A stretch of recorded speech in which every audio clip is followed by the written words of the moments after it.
How high will the tight ends get pushed up tonight? Where will these 12 drafters select Jordan Addison? And what will the reaction be after night one of the Pros? Follow along with the live draft board tonight. Watch our pick-by-pick analysis as we call the action from the 2025 FFPC Pros versus Joes Guns N' Roses Division II to see who's going to win a 2026 FFPC Main Event squad. We've got a great show for you. Farrell Elliott and Dave Tripoli are here. I'm Eric Balkman. Stick around. Your 2025 Pros versus Joes draft number 2 rolls on now. Broadcast live and heard around the world, you are now watching the most entertaining hour of radio on the planet. Welcome to the Highstakes Fantasy Football Hour presented by MyFFPC.com with your hosts Eric Balkman and Farrell Elliott. The Highstakes Fantasy Football Hour is your home for analysis from the best players in the world. And now, because no one else was available, here are Eric Balkman and Farrell Elliott. Solace in the scripture, are we not all our father's sons? I became a man, nobody ever told me what a man was. Thank you, Rob. Greetings and salutations to all of you Balkaholics and Farelliacs. Welcome to the latest episode of the Highstakes Fantasy Football Hour presented by the Fantasy Football Players Championship. I'm your host, Eric Balkman. My co-hosts are the definitive commissioner of Farrell Elliott and the 14-time FFPC League champion, Dave Tripoli. Tonight, we celebrate the second of 6 episodes for you that are special this summer. It's the 2025 FFPC Pros vs. Joes Guns N' Roses Division number 2 draft tonight. We'll be covering it for its entire duration. Shout out to the chat room right now. Post the questions that you might have in there. Connect with us on X at HSFF Hour, at Eric Balkman, at Dave Turp. Check out the Kentucky Fantasy Football State Championship that Farrell runs at KFFSC.com. Facebook.com/HSFF Hour is where to go to reach us there. We'll try to get to all the chat room questions, X posts, and emails throughout the broadcast tonight. Thanks to the hard work of our producer, mutual friend Rob, and our audio engineer, my best friend Bryce. As a reminder, 1 week from yesterday is deadline day for the 2025 FFPC Main Event early draft slot announcement. If you want your team draft slot by August 3rd, make sure your team is paid in full by July 27th. Remember, you can always add on extra teams, and you'll get $600 off each additional team you add on. Shout out to everybody hanging out tonight here. I got so many people, so many good people lined up for guests. But before we can get to our guests, we have to bring on our co-host. You know him, you love him. He is the definitive commissioner of fantasy football. Welcome in, Farrell Elliott. Farrell, how are we doing? I am so glad to be known and loved, Balky. That's really great. And I love it when we get to announce that Turp will be joining us tonight and the how many times champion that he's ever been. And, you know, sadly, those accolades do not follow my name. So tip to the cap. Tip of the cap to one Dave Tripoli. Without further ado, the 14-time champ, as introduced by Farrell Elliott. Dave Turp, we missed you last night. We're glad to have you on tonight, man. Farrell, I missed you. It's the first time I Positively what? Hold on. There you go. Positive vibes only. I do not believe that shirt is accurate in the words of wisdom that we will hear streaming from your mouth tonight. But I've got to tell you, we'll see. If there is anyone who should be positive, it's Dave Tripoli and the lovely family that I enjoy following on Facebook. Thank you very much. You know, the great surprise last year, Balky, at the live event in Las Vegas is that we met Pop's Turp. And that was Balky's met him before, but I think this is the first time you got a chance to meet him. Oh, that was the first time for me. And, you know, Pops and I had a moment over by the bar, and I said, you know, Pops, all the mischievous actions and that Turp has been responsible for has largely been brought on by the bad influences that he's been known to affiliate and hang out with. And maybe Pops said, yeah, that's what the whole family says. And I said, well, okay, I want to be considered as part of the family. So I was chiming in right there. And then I realized that this week we might be that bad influence, Balky. You and I might be the ones that anything's possible in Pros versus Joes. It is. Be safe.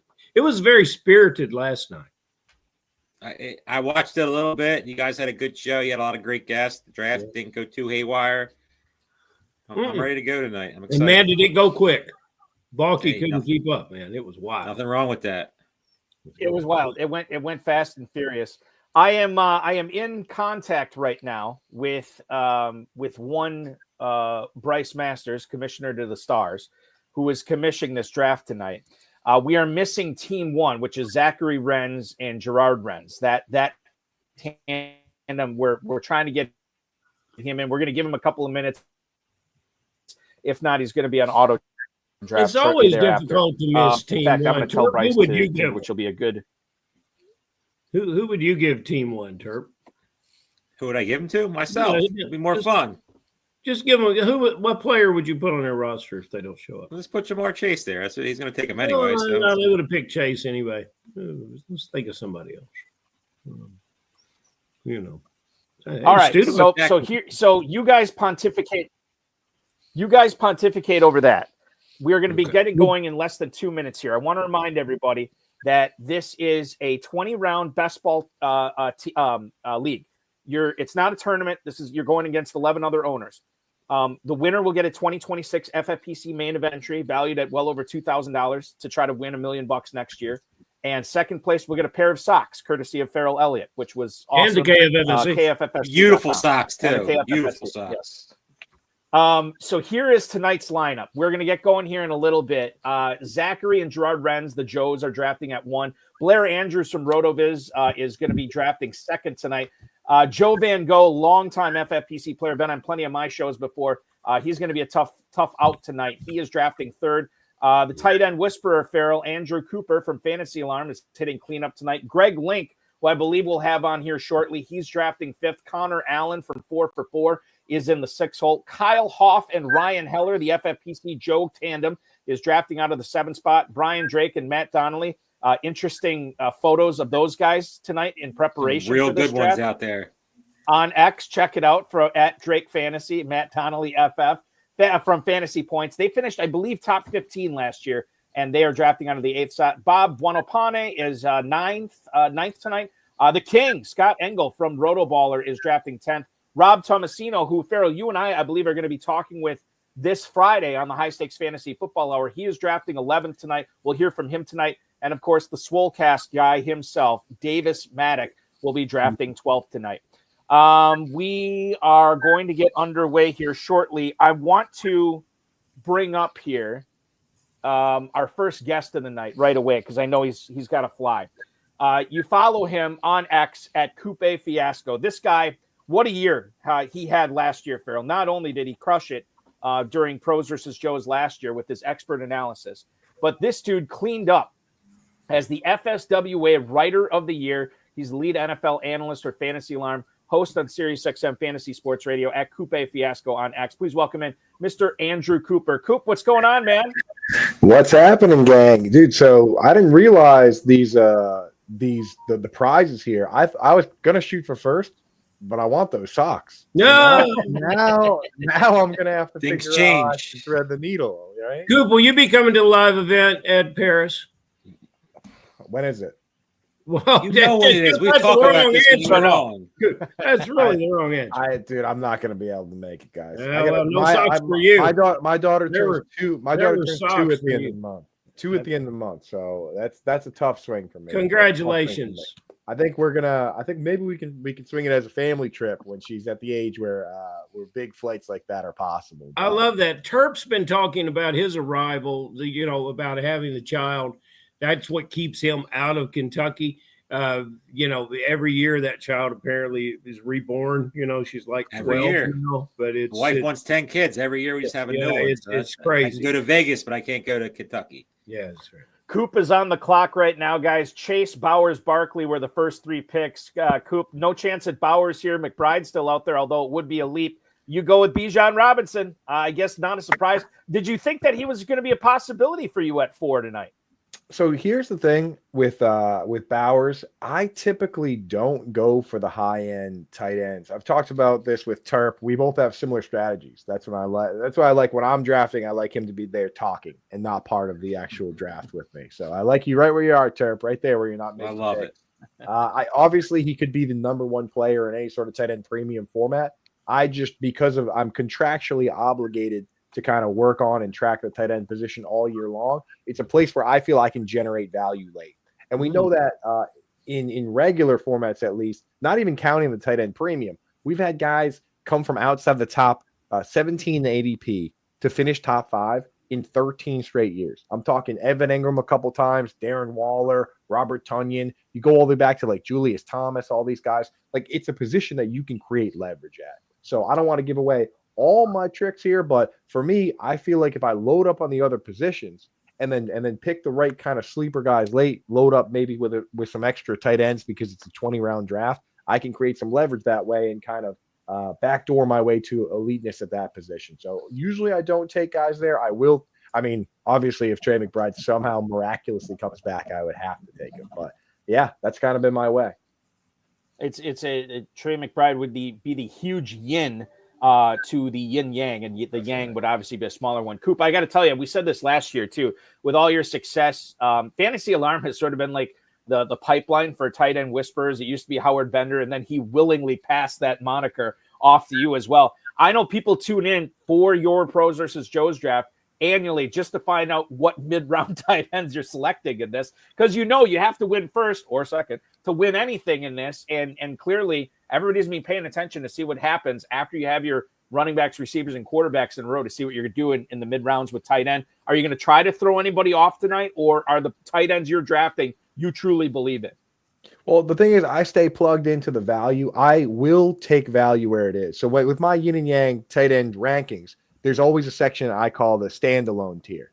These are the guys, the top few guys where in a typical league, not a typical redraft, you draft one and you're done. If you take Bowers, you're only worried about bye weeks. So I will keep my eye on those guys. There's definitely guys that play well into this tight end premium format where people keep in mind the premium is only for the receptions, not the yards, not the touchdowns. I think that's that's one of the biggest advantages you can get over casual gamers.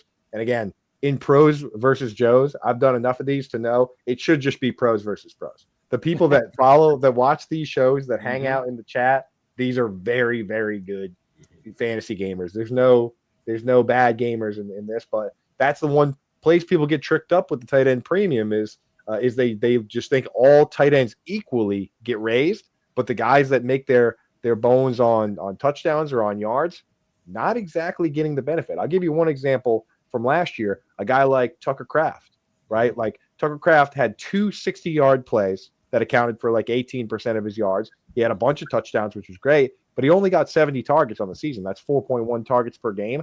That player last year, at least, didn't benefit as much from the tight end premium as these guys like, Njoku, who had 97 targets in 11 games, or obviously McBride and Bowers that are given 140, 150. So make sure you check the rules and you see where you're getting the bonuses. Coop, when you, I know you like to take value where it comes in these drafts. Once you knew you had the 4 pick, do you have an idea sort of like in your mind about a few players at the one, as your first round pick, a few players that you think you're going to be picking at the second? And then conversely, if you didn't, did you at least have sort of like a format in your mind of like proper roster construction on like, okay, I sort of want to end with this, I want to end with this, or do you just really play everything by ear once you get on the clock? So when I do these ones, there's actually, I do have a roster construction in mind of where I want to end up. Like I know I'm going to get there one way or another. When you go out to 20 rounds, which I prefer, I like best, I almost always end up with 3 QBs and 3 tight ends at the very least, just because you have that leverage, you have the extra rounds to make it there. So I do kind of think that way when I'm going in.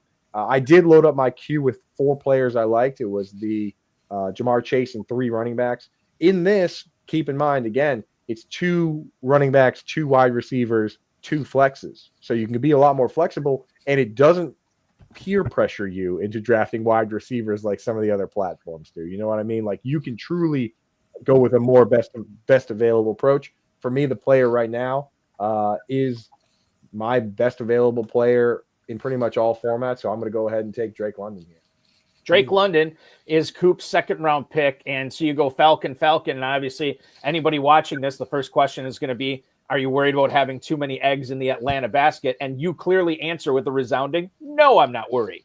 Not worried about it. And again, with these highly consolidated teams, I'm just looking for the best players in the best situations. I mean, we've seen plenty of times where, great running backs and great wide receivers on the same teams crush. I mean, guys last year, if you went out and took Joe Burrow, Jamar Chase, T. Higgins, Chase Brown, you had no problems at all. If you went back and you took, any of the times that, even like Tom Brady and LeGarrette Blount and Julian Edelman and those guys, if you took, I had kids 1 year take Drew Brees and Michael Thomas and Alvin Kamara, and he mopped us. He mopped the floor. I don't think he lost a single game. So if you get the right guys in the right situations, you'll be all right. I'm not necessarily going crazy, but I just think these are the two best players on the team, and they're going to be just fine. So for me, I have no problem there. With some of these other teams, though, like if you got a team that's not highly consolidated, like the Packers, for instance,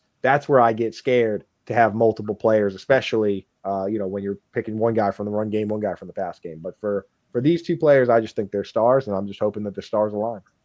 You just mentioned the Bengals. T. Higgins is your pick here at the 304. I know you got to fly. I want to give you one opportunity here for anybody who is interested in consuming more Andrew Cooper content. Where can they read it? Where can they listen to you? Absolutely. I'll be jumping back on here with Terp and Aiden to do another recap of a draft at some point this summer, hopefully. So I'll be popping on these airwaves. You can catch me on SiriusXM all week this week with Howard Bender out. I'm always on Thursday and Friday, 6 to 8, but I'll be all week, 6 to 8, channel 87. Our draft guide at Fantasy Alarm is out now. That includes the ultimate tight end guy, yin and yang tight end. I know you've checked out those articles. 10,000 words, a couple of them, but I'll tell you what, I put enough GIFs and silly stuff in there that it'll keep you. There's charts, there's pictures, there's clips, there's enough to keep you entertained. And I'll tell you, no matter what, with you read it, whether you take my advice or not, there's enough information in there that you'll come out smarter on the other side. So that's available at fantasyalarm.com. Connect with the 2024 FSWA Writer of the Year, Andrew Cooper, at Coupe Fiasco on X. Coop, thanks so much. We'll continue to read. We'll continue to listen. Thank you so much, and good luck the rest of the way, man. Thanks for having me. I'll be tuning in. Going to be a good draft, good show, guys. Thank you so much. See you, brother. Good stuff from him. Andrew Cooper hopping aboard here. I want to get to our next guest here in a little bit. Before we do, Terp, what do you make of Justin Jefferson at the 107 tonight? Falls to the 107. I know that was the scuttlebutt in the chat. People were talking about what a gift that was, but Kyle Hoff and Ryan Heller, they fell into something there, man. Extremely, extremely grateful. They should be really, really happy that Jefferson fell that far. He doesn't fall that far ever.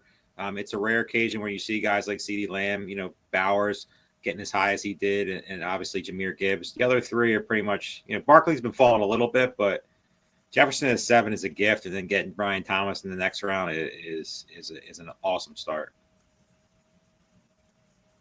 Farrell, the auto drafter at the 1 spot, not a bad squad. This is oftentimes what I hear when I'm commissioning big gorilla drafts or main events or FFPC drafts.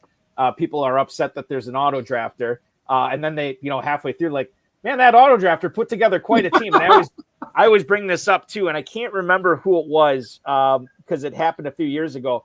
But there was a gentleman I was commissioning one of our mid stakes drafts for the big 6-figure grand prize at the time. Now it's $1 million. He had a son who was being unruly at bedtime, having a lot of problems trying to go to sleep. His whole team was auto drafted. And that dude, now he finished in like the top 70 overall, but going into the final week of the championship round, he was in like 15th overall on an auto-drafted team. So these auto-drafted teams, Farrell, they oftentimes come together. And team 1, Chase, Jacobs, Kyron Williams, not a bad start, man. Well, maybe they'll wake up. Are they drafting from a queue, or are these truly auto drafts? As far as I know, these are truly auto drafts. I don't believe there was a queue set. They look like auto drafts, all things considered. These guys didn't get the email. And Terp, it's really interesting what you talked about. We felt the same way about the 7 and 8 spot last night. We felt the players were dropping there. There just maybe so many great first-round candidates that you can say any of those guys in the 7th and 8th spot are great picks. So, I agree. Both 7th and 8th have a great start so far. No issues whatsoever. Last night and tonight, different guys. Yeah, maybe it's just the right spot for it. You never know. We want to get to our next guest, ladies and gentlemen. He is the FFPC Joe, drafting out of the 11 spot tonight. You will be able to watch him live this Friday when he joins Farrell and I to recap his draft and take a look forward to the FFPC main event as well. Please welcome onto the program Mr. Rob Thomasino. Rob, welcome in, man. So good to have you aboard. How do you like your draft so far through 4 picks? Not bad. Just really trying to draft for value. I will say that this is the first. You're not going to believe this, but this is my first best ball draft that I've ever done. Wow, really? Ever? Ever. I'm a traditional Joe. I'm an FFPC main event guy, and I've never done a best ball draft until right now. Rob, you would have think you would have signed up from one just by accident. You know, you thought you were doing something, you would have ended there just. I didn't mean to be here, but I'm here. So, no accident. Absolutely. You're here. Congratulations on a great career, man. You're doing great. Thank you. I'm really happy to be here and very appreciative. Rob, let's talk about the draft here. Nacua was your first choice in the first round. Now, you could have grabbed McCaffrey there. You could have gone St. Brown or maybe even Nico Collins. Was the upside too good to resist with Nacua at the 111 tonight? Definitely. I'm a big Nacua fan. I draft with my eyes a lot. I watch a ton of football. I don't miss hardly any TV games. I got the packages, and to me, he's a player, and he's very consistent. And without Cup, he should get a ton of targets, and I'm excited about him. What do you make? There's a lot of people talking about the Dolphins offense maybe in decline or maybe spiraling, not in the right way. And yet I don't hear that about Devon Achane. Even people who don't necessarily like the Dolphins offense seem to still like Achane this year. This is a guy that I've heard, I think it was the Establish the Run podcast I listened to a couple of weeks ago. Those guys are talking about a pathway for Achane to maybe be the 101, or not the 101, but the top running back this year as well. And you get him at the 202. Again, when you're talking about winning first place or getting a pair of socks for nothing, it's all about upside, and you clearly saw some upside here with Achane at the 202. Definitely. Another guy that if you watch, quick around the corner, great cuts, great moves, and he's going to get a lot of volume this year. And I don't think the Dolphins are going to be that good of a team. And I could see him getting a lot of fourth quarter dump passes, a lot of what we call garbage time points, besides being one of the best players in the league. So I think he has tremendous upside. Rob, the James Cook pick we should talk about too. This is a guy who scored 16 rushing touchdowns last season and obviously had some issues with his contract. Doesn't sound like it's a big deal, and he's been reporting and everything. He's running back 16 on average. You get him tonight at running back 14, so not a big reach on this. But your thoughts on why James Cook is still going to churn out a top 15 running back season this year? So that was a tough pick for me right there. I was in between. I kind of wanted to take a receiver, but I didn't love any of the ones that were sitting there. And Cook was really good last year. I don't see any reason that Ray Davis is going to take over any touches for him. Again, should have a lot of volume. I think his touchdown number last year was a little bit inflated, but the Bills are going to be good. They'll have a lot of scoring opportunities. Allen will get his touchdowns, but I think Cook will be in double digits also. I think I mentioned this last night to Farrell during our broadcast. It's not like I have a ton of Marvin Harrison, but I have enough so far this season. I'm a believer in this guy bouncing back. I'm a believer that this guy is going to be the beneficiary of an offensive coordinator that realizes what they did wrong and how they misused him last year. He's going to take advantage of a softer schedule and another year of chemistry with Kyler Murray. I like Marvin Harrison as the bounce back. You get him at the 3-4 turn, the 402 tonight. Was that a difficult choice? I know you said the Cook one was. Was Harrison difficult as well? It was. The 3-4 turn late in the 11-12 slot to me is always hard every year. Again, Marvin Harrison, I'm a big Ohio State guy. My daughter goes to Ohio State. But like you said, last year was a mystery that he just didn't perform up to his expectations. And my hope is that this year he'll bounce back and he'll be one of the fantasy stars. I mean, he has the potential and he has the ability. So let's hope that that's how it plays out. Rob, when you said you had never done a best ball draft before, what kind of prep did you put into this, knowing that this was a set it and forget it team that you wouldn't be able to toy around with it throughout the season? Once it's drafted tonight, you just got to leave it. Right. So I did do a lot of studying over the last week. Am I allowed to talk about which sites I use and stuff like that? Go ahead, fire away. You do you. Yeah, so I'm a big football guy. I've been using that for a long time. So I did a lot of research on football guys, and they kind of help you with the draft with one of their tools, which is really good. And that's my go-to, so that I don't have to sit here and draw lines on sheets. So it helps me, and And, it's been good to me. I've been pretty consistent in my FFPC main event contests. My challenge is getting over the hump and drafting a championship team, because I feel like I'm pretty good at during the regular season. I get some teams into the championship bracket, but I never have a championship team. So that's where I need to get over the hump. Yeah, it's not an easy thing to do. I mean, there's plenty of people that, you are not alone. In fact, you're in the majority. Like it's if it was easy, everybody would do it, right? Isn't that the old adage? Right. If it was easy, that everybody would do it. You were a main event champ. You're a previous main event champion, and I believe you're drafting from home this year, or are you going to join us in Las Vegas? I'm from home. Okay. All right. Perfect. Yeah. So we won't see you in Las Vegas, Rob, but what we will see is your smiling mug on Friday night as you join the High Stakes Fantasy Footballer, myself and Farrell. We're going to break down this draft extensively. So I'm very excited to talk to you about that. Good luck the rest of the way, and we'll talk with you in a few days, my friend. Thank you very much. Appreciate it. You got it. Good luck, man. Rob Thomasino, ladies and gentlemen, joining us on the program tonight. Good dude. Excited to talk to him on Friday for sure. Like I said, Rob is already an FFPC main event champion. He has never, a couple of times over too, by the way. He's never won the whole thing, but hopefully this will be the year. We could say, hey, we talked to the $1 million winner on Pros versus Joes this year back in July. We are motoring through here, Farrell, getting into the end of the 5th round here. One of the players that you and I have not talked a whole lot about went to Team 2 tonight. Blair Andrews takes Zay Flowers at the 502. What do you make of Flowers this year after the Bateman extension, knowing that Lamar Jackson and Derrick Henry are there again, and then with John Harbaugh saying he wants Isaiah Likely to be all-pro this year? Nobody's talking about Zay Flowers. Should they be talking about Zay Flowers? They should be. And I love the football player, but I have not loved him as a fantasy player. I think this is the year, and somewhat last year, that the draft position will catch up with the production. I think he's at the perfect spot. I don't think you're getting a bargain here where you're drafting him, but you're going to get enough. And so I'm pleased with that. I can't say that I would have preferred anyone else there. I think those players are largely interchangeable. I love the player, don't necessarily love the system for him, and that's what would. And other guys don't either, or he wouldn't be in the 5th round.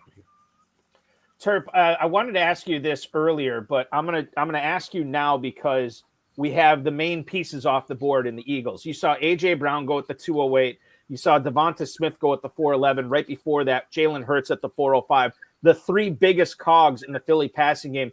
Philadelphia, I brought this up yesterday. They ran at an historic pace last year en route to a Super Bowl. I can't imagine that they're going to continue to be able to run the ball at that pace in 2025. Does that make you more likely to click the button on Brown, Smith, and Hurts this year, knowing that these guys might be undervalued by drafters based on them underwhelming, at least from a fantasy standpoint last year, because of the success of Barkley? I think so. I mean, the Eagles' schedule is much more difficult this year. The division is, Cowboys got better. The Commanders got better.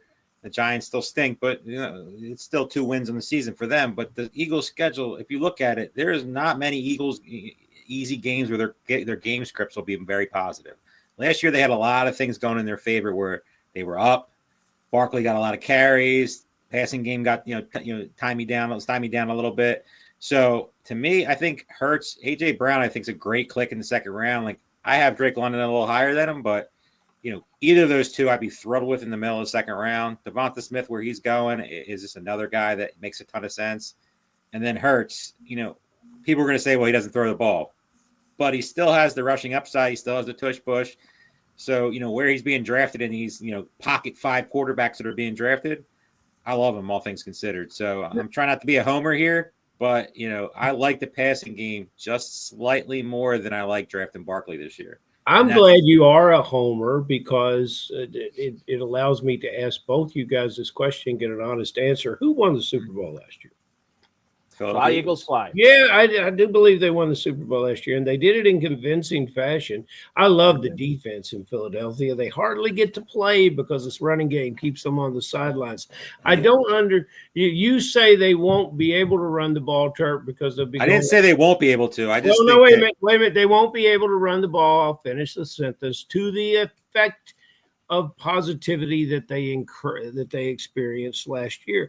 And I don't think they're going to go away from that. And I think they will be successful. So I guess I'm just countering. I can understand why these other players should have better years. I mean, Brown's year last year would not warrant where he's being drafted here. And I can understand that he would have a better year. But, you know, you guys, I just don't think they're going to throw away that winning script. I think they perfected it.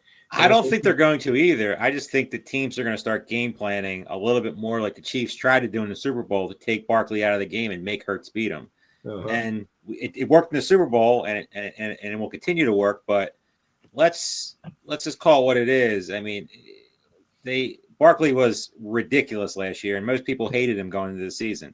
So you know, another year going into another year older.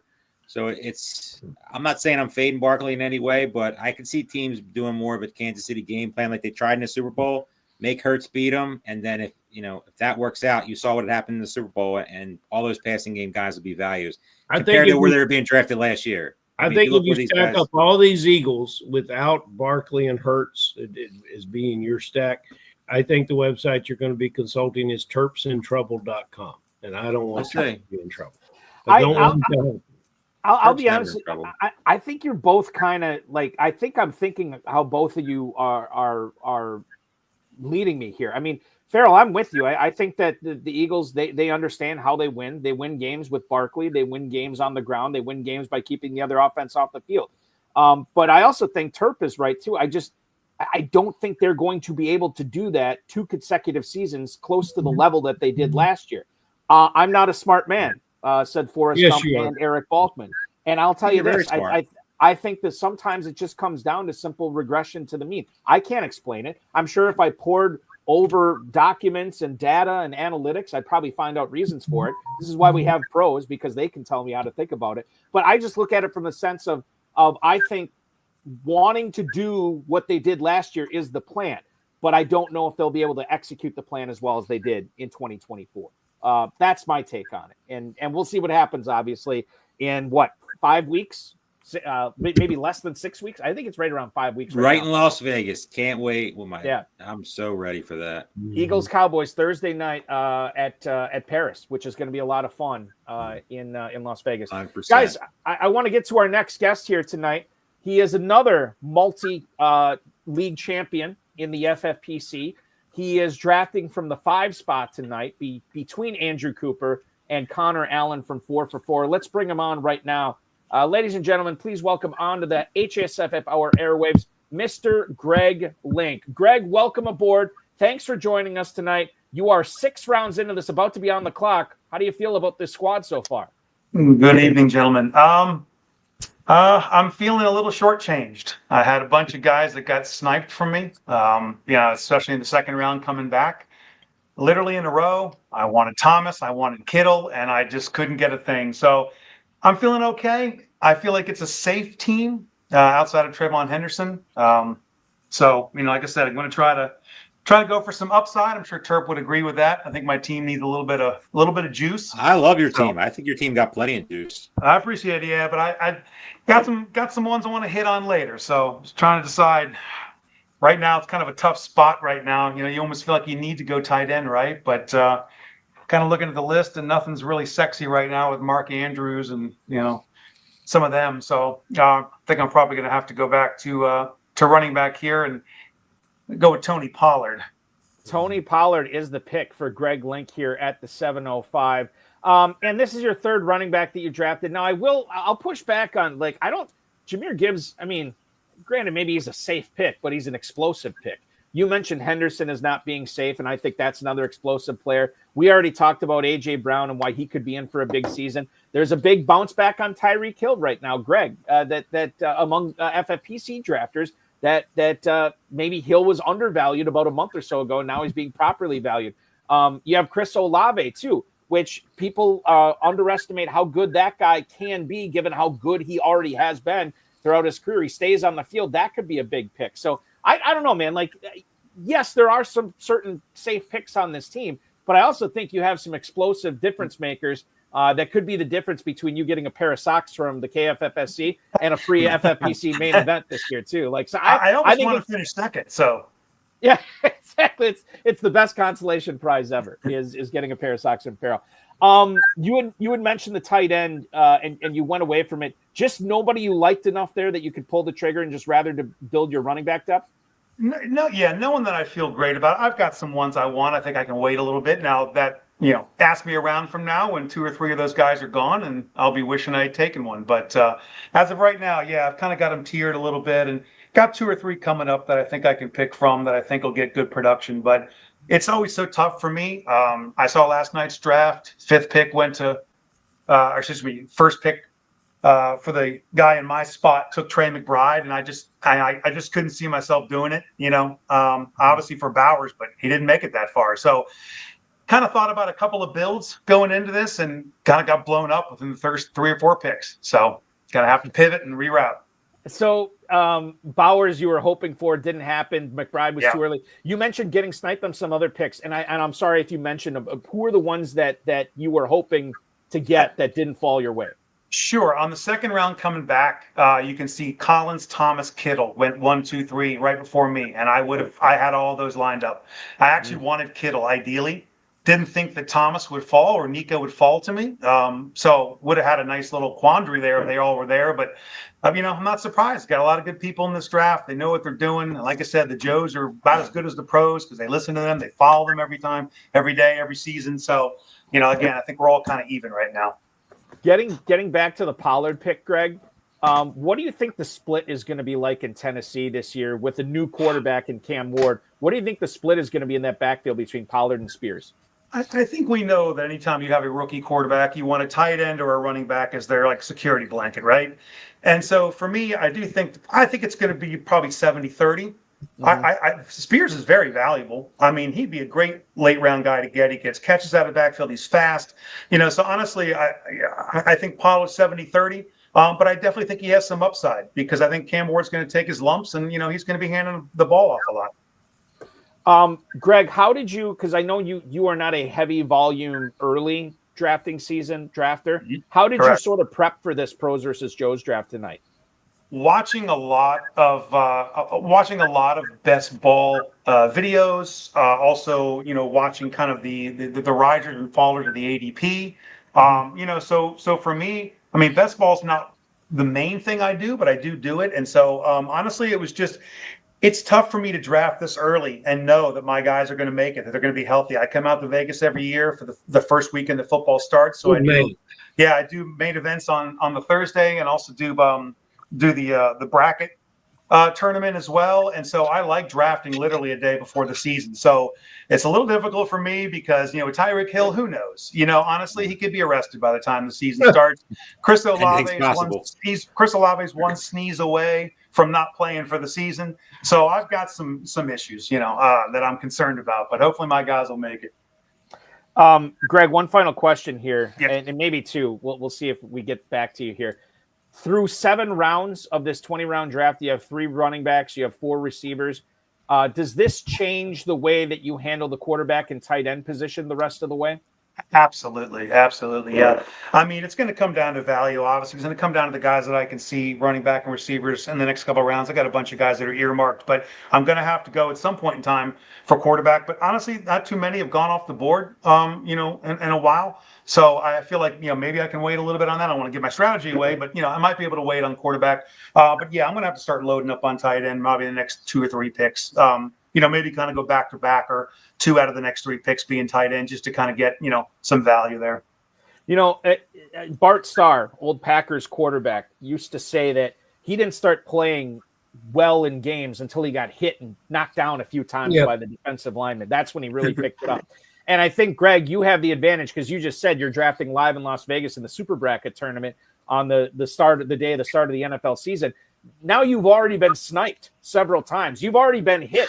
So, when you're drafting live in Vegas, when there are no sleepers, when everybody's sniping everybody, it's not going to bother you a bit because you're already in mid-season form, man. Correct. I will say the one thing that I will say that you benefit from drafting live is that people get nervous. People, overthink People panic. things. People want their dudes and they go get them and they might reach. there are a lot of times value falls to you, especially in the early rounds. It's not just about middle and late. Yeah, you can obviously win there, but if you can get, like I had Derrick Henry fall to me in the second round last year in the main event when I was there in Vegas, and I mean, that ended up being huge for me to win my league. And so, I think it's really about fantasy IQ, right? It's about knowing who you draft against. The same dudes are in that super bracket tournament every Vegas. I know exactly who they are, know exactly what they want. And so depending on where I am in the draft, that does dictate, like, do I need to reach for someone? Because if I've got someone on my right that's pretty smart, I might have to go a little early when I don't want to. If I have somebody that I'm like, yeah, he doesn't have any clue what he's doing, I might wait, And so sometimes it works out, sometimes it doesn't. But I think fantasy IQ is very important in drafts. Connor Allen is drafting next to you, Greg. He has taken 4 straight receivers. He is on deck. You are in the hole right now. Yeah. Tell us kind of, feel free to keep, to yourself what you want to keep to yourself here. But what's kind of going through your mind here as you're in the hole, 2 picks away from making your 8th round pick? So it comes down to, do I really want to reach for another running back or receiver right now? And all right, let's see what Connor does. That's going to be, some of the good kind of running backs like Scatabo and stuff like that would be ones I'd like to reach for here, but obviously that's not going to happen. So, going to have to pivot to one of the 2 positions I don't have yet. How about that? There you go. And that makes sense. And Connor Allen, by the way, I said he drafted 4 straight receivers. He took Lamb in the first round. So through 7 rounds, he's got 5 receivers. He does have the tight end. He's only got 1 running back. We'll see what he does here. But again, as I think Rob was talking there, or Greg, maybe I can't remember. When it was Coop was talking about this to start off. The starting lineup in this: 1 quarterback, 2 running backs, 2 receivers, a tight end, and 2 flexes. Oh, okay. You can go a lot of different ways. Now, Connor Allen ends up going with another receiver here, loading up and pissing yellow, as Peter Overzet would say. He's got 6 wide receivers here. You are now on the clock, Greg. 45 seconds to go. Let's go through your mind here. What are you thinking here? I'm going to go tight end here. Going to try to look for a tight end that's got, not necessarily upside per se, but is going to be a solid play. Like I look at some of the ones out here now, and I'm seeing Kincaid and Jonnu Smith, and I'm a Steeler fan, and I'm not sold on that just yet. I don't care how good he looks in camp. So I think I'm going to have to go for someone who I think has got got good upside. He's in a good offense. They spread the ball around. I think I'm going to go with Jake Ferguson as my tight end. Ferguson, there you go. Ferguson's going to be interesting this year too, because I know there's a lot of people that are sold on George Pickens being the number 2 target getter in Dallas. And like Lee Corso would say, not so fast, my friend. I think we got to remember Jake Ferguson there as well, especially in a tight end premium format. That could prove to be a very prescient pick here by you, Greg. Greg Link, ladies and gentlemen. Greg, we'll send you off to let you enjoy the rest of the draft. Good luck the rest of the way. Good luck in drafting season, and we'll see you out at Paris in Las Vegas this September, man. That sounds great. Appreciate it. Thanks, guys. That is Greg Link, ladies and gentlemen, hanging out with us tonight on the High Stakes Fantasy Football Hour. Farrell Elliott, Dave Tripoli joining me, Eric Balkman, for live coverage of Night 2 of the Pros versus Joes. I was just going to say regarding the tight end here, Farrell, Ferguson was Greg's first pick.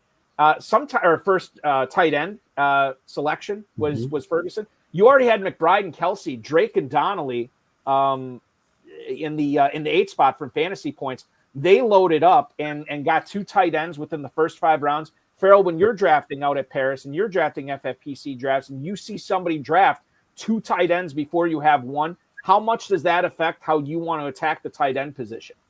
It likely is not going to happen because I attacked the tight end position very aggressively. I probably overpay a little bit for the position to get the first one.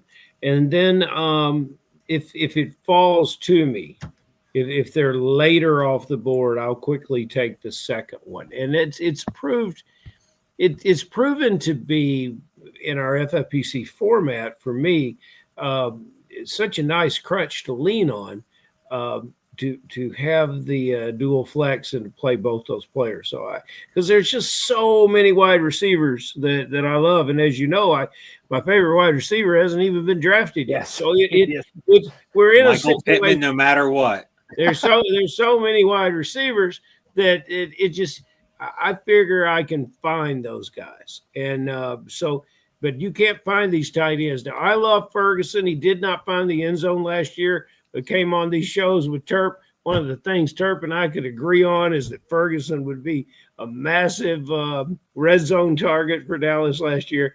He never found the end zone, but he still caught 59 balls, and he was not physically prepared to play a lot of football. So I think our Mr. Link scored really big here. Clearly, Joe Van Gogh watching the broadcast tonight as he selects Michael Pittman as there you go, Joe. At the 9:03 tonight. Good job on him to get him there. We also had this comment from the fantasy soprano himself, Steven Yergalos, Dave. Team 2 and Team 6 going to beat each other up at running back in this second half. Terp, what do you make of that? That's Blair Andrews at the 2 spot. That's Connor Allen from the 6 spot. Both guys have hopped aboard with me on FFPC Insider Access. Really smart guys. Obviously, they know what they're talking about. Their choice in co-hosting a show is maybe a little misguided that they would hang out with me for 2 hours, but I'd say their fantasy football chops are excellent. What do you make of Blair Andrews drafting 6 receivers in the first 8 rounds and Connor Allen doing the exact same thing, Turk? 2 of my favorite teams so far. I mean, I think 6 is probably my favorite draft so far. I know like the one running back thing, obviously Chase Brown, who I love and will draft as much as I can. Those receivers, I'm all a big fan of. You know, you're talking about getting Lamb, getting Moore, getting Waddle, getting Ridley, Jennings, all favorites of mine. Jaden Reed. It makes a ton of sense if you're trying to buy a Packer. It's probably going to be Reed. Brock Purdy gives you the upside, gives you the stack with Jennings. I love what Team 6 did. Team 2, same pretty much lockstep. Jonathan Taylor, you know, if Daniel Jones, the quarterback, is much better. Getting Bowers is the elite tight end. Those receivers, you know, whether you like them or not, you know, they're all guys that have potential to break out. And then getting Jalen Warren to start your running back 2 committee, it makes a ton of sense. There are 2 teams I think had great drafts so far. I approve both. I think Team 2 has the better receivers. I don't agree. They don't have CeeDee Lamb. Boy, it's close. Okay. I'm sorry, Terp. Yeah, take CeeDee Lamb out of it. Go down here to the middle group of receivers that were selected. I would agree. Yeah, I don't know. I'll still probably take Team 6, but it's not by a lot. It's close. Look at the types of receivers that Connor Allen has drafted here at 6. Like you have DJ Moore. He is in kind of a nebulous spot, right? Like because of the addition of Luther Burden and Colston Loveland and new coaching staff. And we know that the Bears had to talk to him about his attitude last year. I mean, I don't know what's going to happen there. Jalen Waddle, I can tell myself the story of how that dude's a top 15 receiver this year. I can also see him not finishing in the top 40. Ridley, brand new quarterback. How's his chemistry going to work with Cam Ward? Juwan Jennings, same thing. I mean, all these guys have warts on this team. Now, I guess I could say the same thing about Blair Andrews' squad. Like JSN, yeah, he was a 3rd-round pick, and he's probably going to pay off on that. But at the same time, they fired the OC last year because he passed too much, and they want to run the ball more. How does that affect Smith and Jigba? Flowers, we already talked about. Smith, we already talked about. Jerry Jeudy, I mean, there's this groundswell for Cedric Tillman right now. Obviously, Deontay Johnson there, too, kind of gumming up the works. Romo Dunze, I mean, I was just listening to Sean Siegel talk about this the other day, that this guy is could be in a high bust territory based on all the other pass catchers in Chicago this year. And then Downs, I think all 3 of us like Downs, but Farrell's obviously Team Pittman, but I'm Team Pittman too. I'm Team Pittman too. Let me get that out there. So am I the only guy that likes Josh Downs? I think Downs is I don't mind Josh Downs, but I probably will pass on him more than most. Yeah, I don't think an 8th-round draft pick, the 70-catch guy with 5 touchdowns, and that's what I think he'll usually be through his career. And that's a great football player, but I don't think that's going to get it done for you to win this tournament. Pittman has potential in the history of being a 100-catch receiver. So that's just the difference. Okay. So let me bring this up. And Farrell, I apologize, Terp. We have not talked about this yet, but I know Farrell and I think Farrell and I did. So Michael Pittman, year 2 in the NFL, 88 for 1,082. Year 3, 99 for 925. Year 4, 109 for 1,152. Year 5, 69 for 808. But bear in mind, he was playing last season with a broken back. You know, and 69 for 808 with a broken back. Yeah. Farrell, if I have a broken back, I ain't moving for 6 months. Michael Pittman played a football season with a broken back. Yeah, in this format, especially, you might want to take tough players, guys that play hurt. You know, it's Availability, the greatest ability. And my easy answer with Pittman is there's no guarantee that Josh Downs is going to be on the field for the full time. They have a bunch of other guys that are going to rotate in. One thing that's almost guaranteed, Andrew Cooper said it perfectly, is Michael Pittman is going to be out there 100% of the time.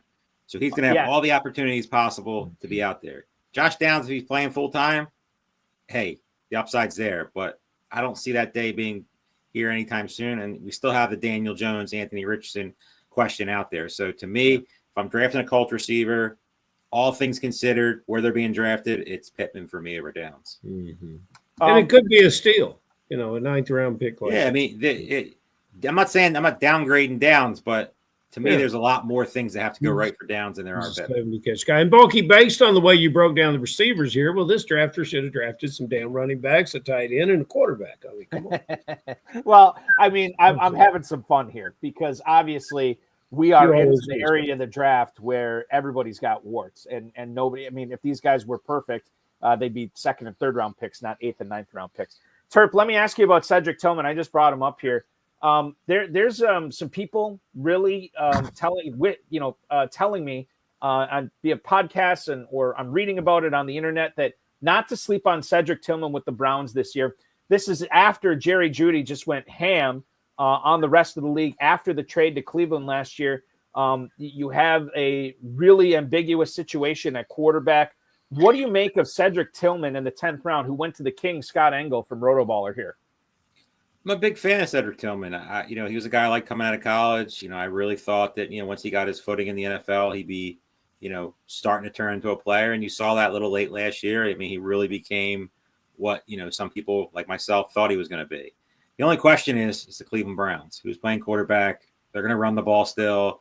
Their offense is not exciting. Joe Flacco is never going to start 17 games, and that's who everybody wants to start. So you got these rookies, whether it's Gabriel, whether it's Kenny Pickett, whether it's Shedeur Sanders, which is probably not going to happen. How do we have anything that we could bank on with Tillman being that high upside guy that we look for?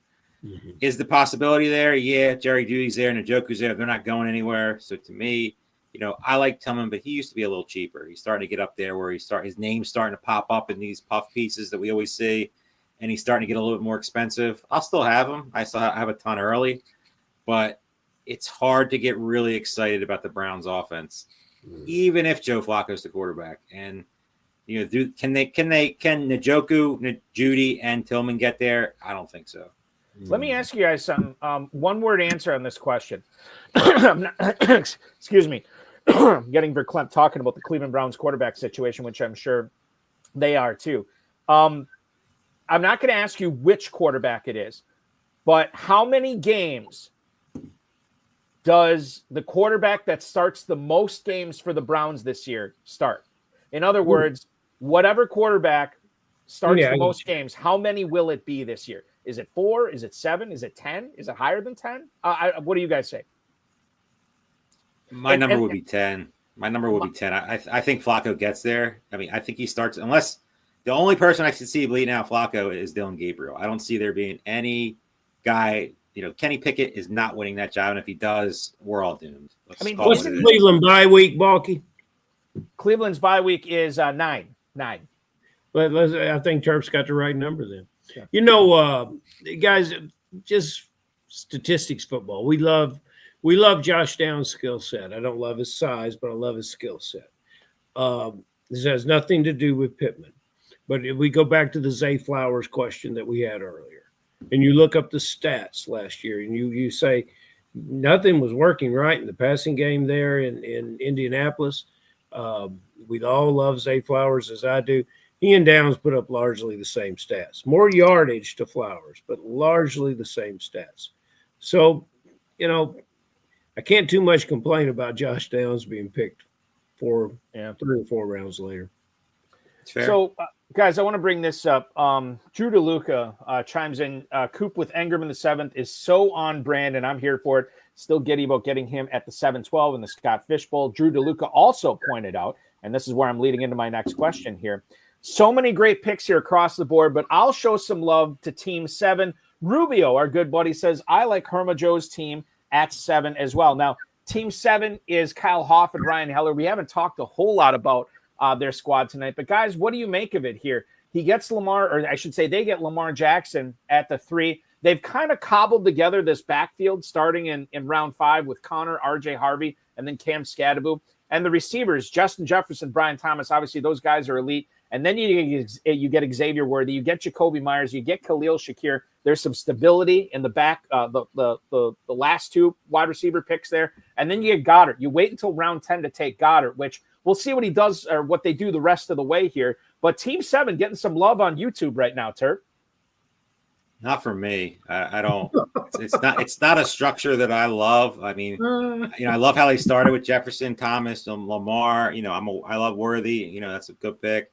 I don't mind the running backs in Connor and Harvey. But then after that, like, your tight end position is extremely weak. You're way behind the 8 ball. I mean, non-homer, whatever you want to call it, Dallas Goedert to me is just not a good pick. There's other guys that present more upside. Like, what has to happen for Dallas Goedert to get there?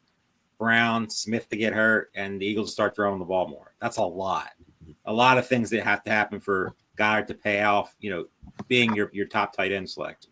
That was a theme last night, Terp, and that was a theme last night, and no one would jump on the boat with me on that. And I think it's just he's the poor man's equivalent to George Kittle. I think George Kittle, the greatest football player in the league, one of the top 10 players in the league. Kittle. He's not the greatest fantasy football player in the league, and Goddard for different reasons. I love that team with what they went out and did with Lamar Jackson. They're just a tight end short. They're tight end short, and the running back room has a lot of questions. Yeah. Okay, I'll talk about the running backs in a second here, but I want to throw this at you. Joe King just popped in YouTube with this.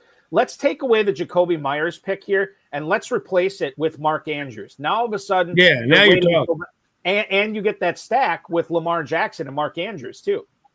Makes a ton of sense. It would make the team totally different. All right, so the running backs, Terp, and while I agree with you in theory on this, and first place is getting a free main event team, and with all due respect to the socks that Farrell will be providing for the second place team, I'm going for first. RJ Harvey is the type of running back that, Dobbins might affect him, but I could also see how he finishes in the top 10 at running back this year. Cam Scadaboo is another guy. I don't know what to make of this player. Like, I know what he did in college. I know athleticism isn't exactly one of his strong points, but sometimes athleticism doesn't matter. Some guys just have it, and he might just have it. I'm not saying he does, but I don't know what's going to happen when he gets to the next level. I don't really have a good comparison for Scadaboo. So what happens if he's a top 20 running back or maybe even a top 15 running back this year?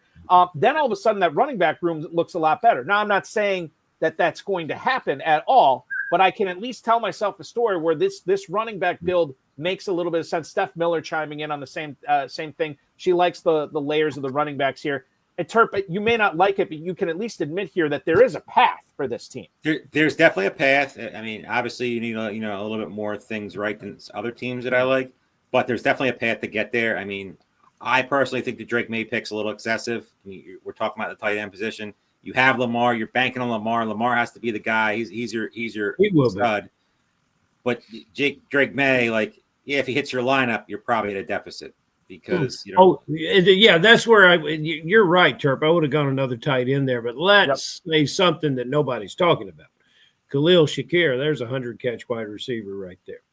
Khalil Shakir Shakir had the best improvement last year statistically, and he's going to put another 20. I don't mind him where he's being drafted. Another 20 balls on top of that. He doesn't excite me. He's a hard click for me.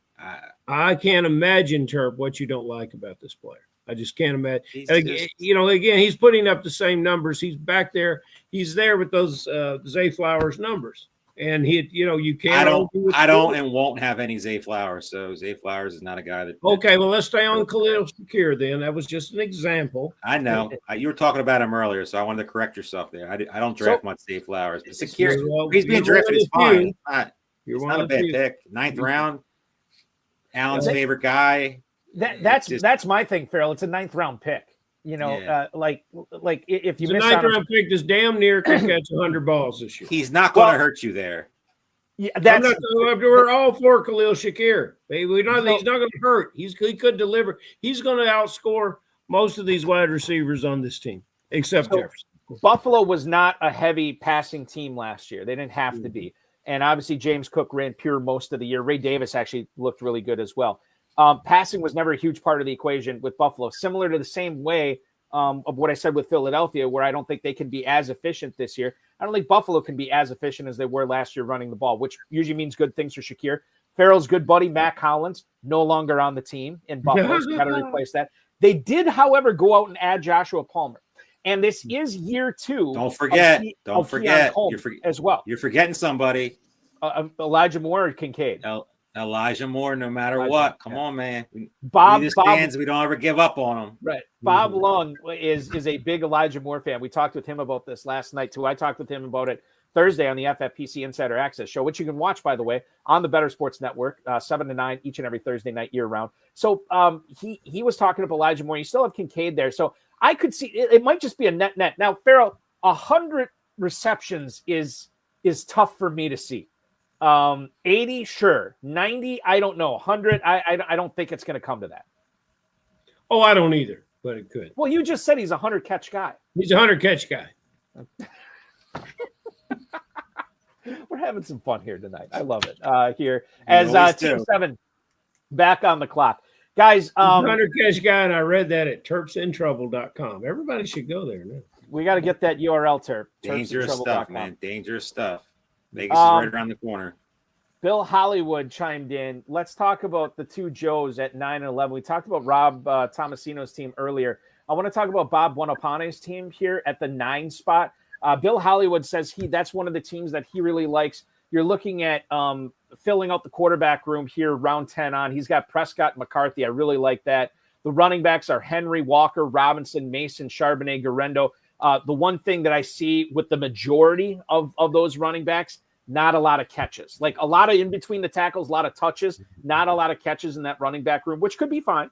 The receivers are Neighbors, Wilson, Pickens, and that's it. So this is and Hawkinson's obviously the tight end. So this is a team where he's going to have to rely on some spike week wide receivers, Farrell, within the last 8 rounds of the draft to supplement these target monsters and Neighbors and Wilson.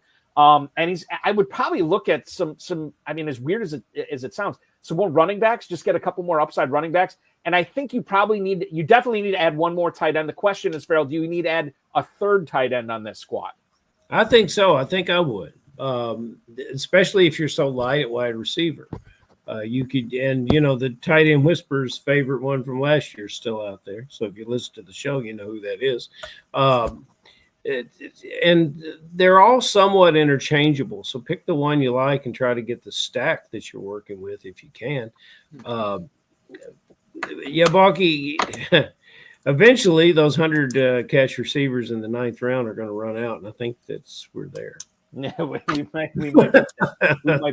Terp, what do you make of those running backs? I like Henry this year. I definitely like Walker this year. Robinson I've drafted in several Kentucky Fantasy Football State Championship leagues. I've been talking up Jordan Mason, although I think I'm flipping back to Aaron Jones right now as the better guy because Mason is just shooting up the draft boards way too high.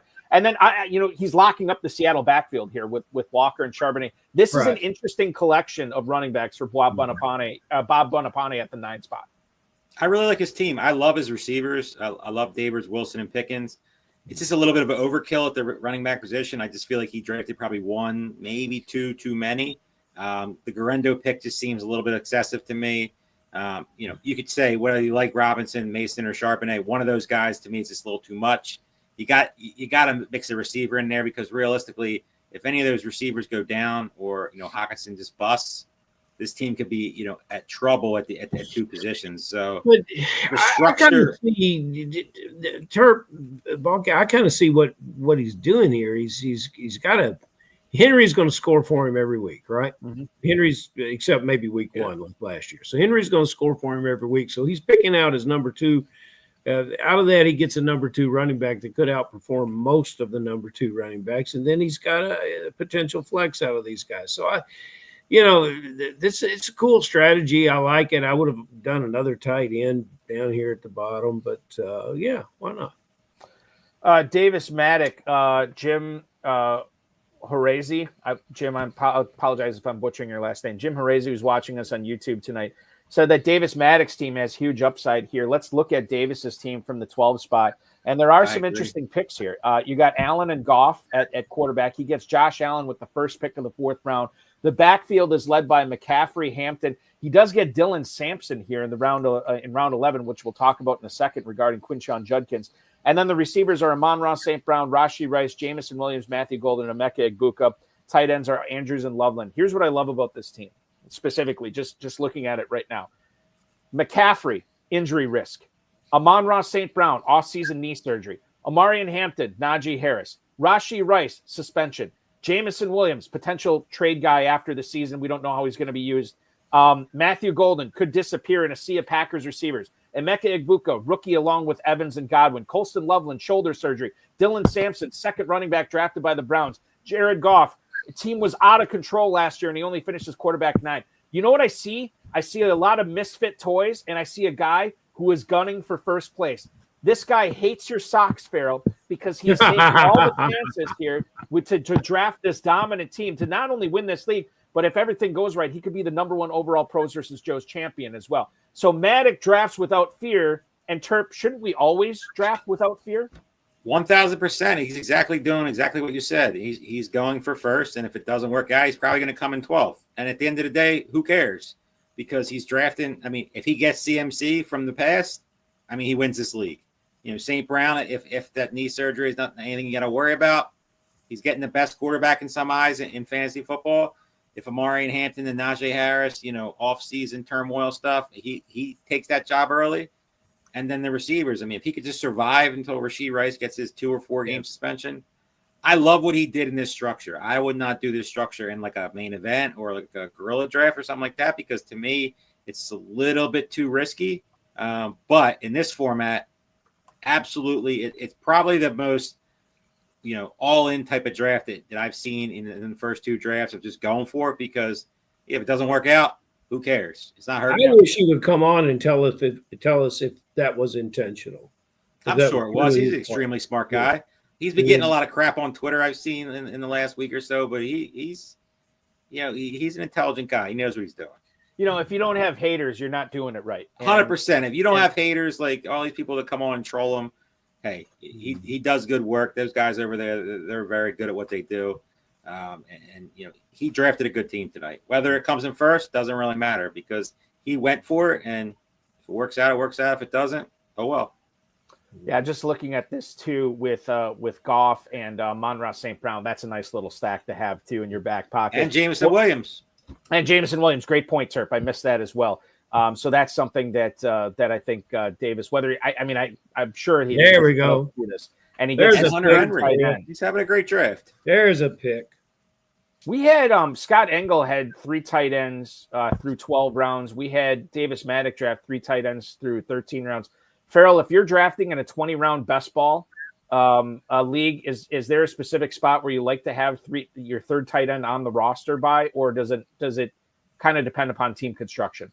I don't know. In this format, I would draft 4 tight ends. I would just keep 4. Yeah, I just. Herb, what about you? It depends where you're drafting. Like if you're drafting the middle of the road guys, I think it's 3, maybe 4. But it really just depends on, like, if you can get Hunter Henry as your third tight end, I'm good. Or if you really want to wait and take an upside guy like an Aronde Gadsden or Ferguson or something like that, Theo Johnson, guys like that have some upside to them. But, you know, especially in this format, like, it just makes total sense. If you get a 0, who cares? Like, it is what it is. But if you hit one of these guys, I mean, like Andrew said when he was on the show earlier, you're upside and you're really taking the advantage away from a lot of the guys in the draft. If you're taking one of these guys later, like like I said, Ferguson, Gadsden, Theo Johnson, just to name a few of guys who are getting drafted here late that could really, give you leverage against everybody else. And the Whisperer kind of put a pin in that Tucker Kraft balloon to a degree. We've he's been so on at the tight position. He's so good with it. He called it last year. I'd like when we get him back, I'd like to know, who's this year's Hunter Henry. We have to keep watching to see what Coop does in the final 7 rounds here, because he's got Engram as 1 tight end, but nobody else since then. By the way, I'm going to get to Coop's team in a second. I just want to point out Davis Maddox haters. apparently not fans of the High Stakes Fantasy Football Hour because he's getting nothing but love here. You got Joe King. Davis is our guy. Alex P. Keaton. Davis is a good guy. Tom Smith, Team 12, which is Davis Maddock. Reckless drafting. Gotta love it. And then, of course, Steph Miller, Davis team blanks. And you fill in the blank. She means it in a good way here. Anyway, let's if move on. If we go off the grid of the 12 teams and go over to our guest in the chat room, I got to point out to you, Balky, and to you, Terp. He was on fire last night. And he's even better tonight. Adam Hahn's over here batting 1,000. Just Smart wisdom guy. keeps coming out. You know the Adam Hahn, Terp. I do. Smart guy. Everybody knows Terp. Very smart guy. You know what also is great about Adam is his YouTube profile picture. You got to take a guy like that pretty seriously. I got it up on the screen right now. Like, Looks this pretty is not scary. some guy with a whoops, I'm sorry.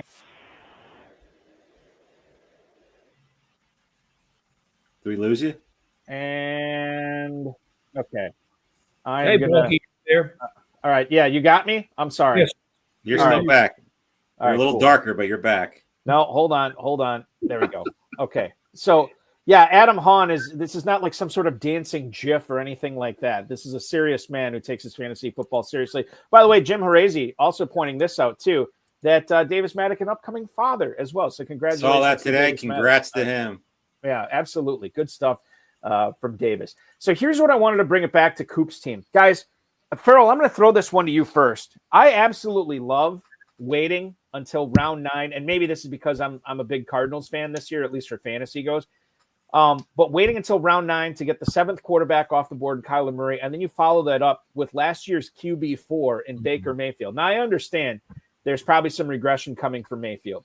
I understand that what he did from an efficiency standpoint last year is probably not going to be able to be duplicated or come close to be duplicated, but I still think he's good. And when you're taking him in the 10th round, I don't think it really matters. He doesn't have to be quarterback 4 at that point. He doesn't have to do what he did last year. And when you get Murray and Mayfield back-to-back in rounds 9 and 10 as your 1 and 2 quarterbacks, I think that's fantastic drafting from Coop here tonight, Farrell. I understand Mayfield, and I like it very, very much. So that's who I'm considering his number 1 quarterback. I'm still a mystery on Murray, and even this late in the draft, I like some of the other guys better. But Mayfield, who in our FFPC main event, I've never been a drafter of. He's coming to his own, and I was very pleased to see how he played last year. It hurt. 3 straight new offensive coordinators for Tampa went from Canales to Cohen and now to what's his name, Grizzard. I want to say, or is it Something Gizzard? like that. King Wizard, King Wizard, and the Sounds Gizzard good. Wizard. Yeah, Good he team is going to name. be there. Any concern about a third different offensive coordinator for 3 It's consecutive obviously years? concerned. I mean, but Baker Mayfield seems to have figured it out now in the NFL. Obviously, got paid. His career in Tampa has been a resurgence. Great story overall because people hated him when he got drafted number 1. Totally flopped in the Browns. Really didn't figure it all out. But now he's a top 10 quarterback in the league, no matter what anybody tries to tell you. And they have a ton of guys there, a ton of weapons. Whether it's Godwin, whether it's Evans, whether it's Emeka, whether it's Jalen McMillan, whether it's Kate Otten, Bucky Irving, Rashad White. That team is poised to make a run. If the defense holds up, I don't know. It's hard to see. Will there be an aggression? Do I think he's going to come in the top 5 this year? No, but I still think he finishes comfortably in the top. He's a QB1 at the end of the season. Mike Evans is the best friend he's ever met in the church. He always finds a way to get him the ball. He's fantastic. Yeah, look at Coop's team. The last player that he drafted, Shaheed. We talk about spike players in best ball competition. Shaheed certainly fits that description. 100%. Guys, Terp, I have to ask you this because Will Shipley has been picking up a lot of steam ever since, I would say, dynasty rookie draft season. I saw this guy available on a lot of waiver wires, and people were scooping him up in the 3rd and 4th rounds of rookie drafts. What do you make of Shipley in Philadelphia this year? And presented without context, I'm just going to say Barkley was out of control with his usage last year and how much he had to shoulder. How are you handling a guy who's definitely in touch with the Eagles more than anybody I know? How do you handle Will Shipley in drafts? taking Will Shipley makes 100% sense. You're looking for that high upside type of potential. You know, Barkley's usage last year was ridiculous. And let's just say that's not withstandable. You know, it's not back-to-back years of that kind of usage is not something we see that often. You know, there's definitely been some wear and tear. He's getting up there in age. He just won a Super Bowl. So, you know, the Super Bowl hangover, quote unquote.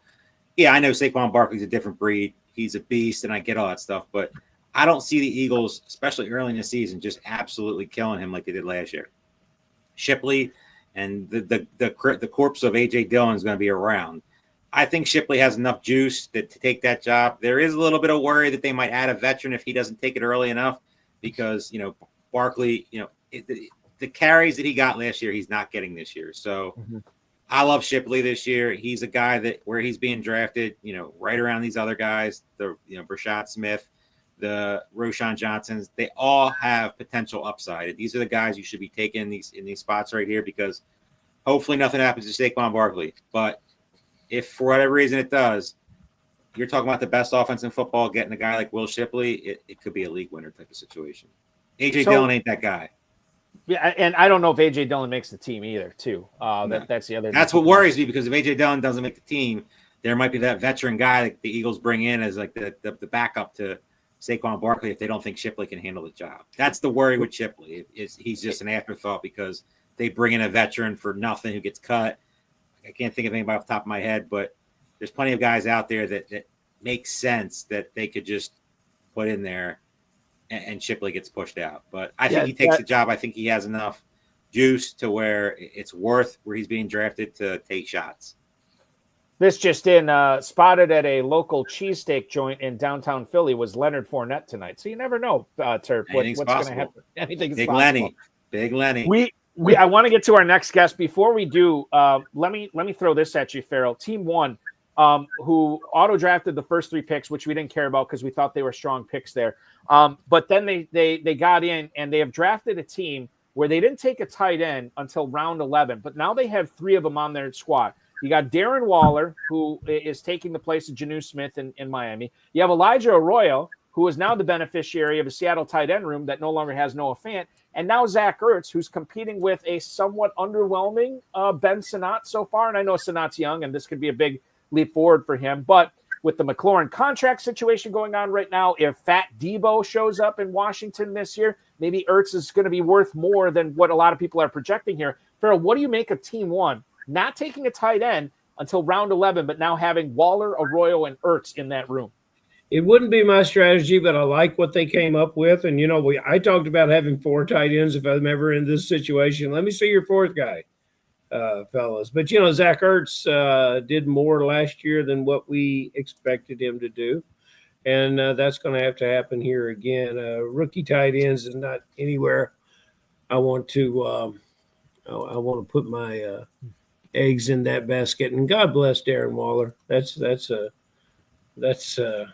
definitely a shake up the dice and make a long shot bet. The person we want to bring on right now just made a pick of Sam Darnold in the 15th round. He's going to be up again here fairly quickly. You read all of his work on RotoBaller.com. This is a guy who's been around the industry for forever. He has forgotten more about fantasy football than I'll ever know. The first time the FSWA did a Hall of Fame induction, he was part of that class. This is a guy that you hear him on SiriusXM Fantasy Sports Radio. You read his work on The Athletic as well. You follow him on the X at Scott E. the King. Mr. Scott Engel from RotoBaller joining us tonight. Scott, good evening and welcome. How you doing? Good to see you, my friend. Thanks for having me, and good to be on with you guys. Well, we are excited to have you on 15 rounds in. What do you make of your team from the 10 spot, my friend? I'm just, you know, I got the 2 running backs I like for most upside. I wanted to get one with the top 4 quarterbacks. I was going to get him, and I connected Daniels with McLaurin. I'm noticing in a lot of drafts that, you know, you can get real value on rookies. So I like some of the value that I've gotten on rookies, and I still have some in my queue. Mm-hmm. So you're on the clock shortly. You're on deck right now. Rob Thomasino's going to be picking right now. You already have 2 quarterbacks in your squad. You have the 3 tight ends that we talked about earlier. You have 6 receivers, 4 running backs. You are now on the clock, Scott. Take us through the thought process of your 1603 pick here.